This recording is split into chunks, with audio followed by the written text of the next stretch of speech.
Benim belə danışaq, qardaş. Ya Hüseyin deyəndə bilirsiniz nətərdir. O hamısı nağıldır, başınıza dolanmışsın, rəvayətlərdir.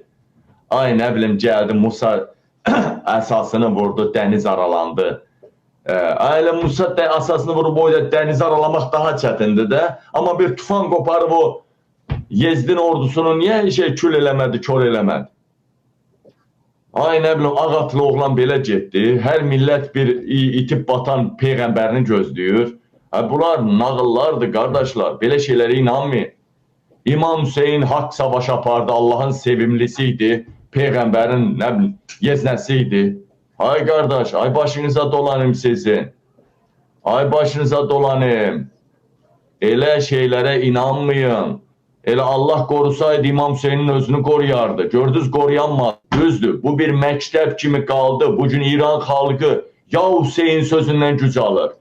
1400 ildə o sözü sındırmaq olmuyor. Amma başa düşdüm, bu bir ideologiya, bu bir məktəbdir. Amma bu Allahın müdafiə və mühafizə eləyəcəyi bir Allahdan ilgili bir şey deyil. Deyəcəz, hər şey Allah yaradı. Bəli, yaradan hər şey yaradırdı. Onu da, bunu da hamısını yarattı. Amma Allahın qoruyacağı, Allahın ideologiyası, Allahın birbaşa dəstəklədiyi bir möhmat deyil. Nə bilim, nəsə deyil bu.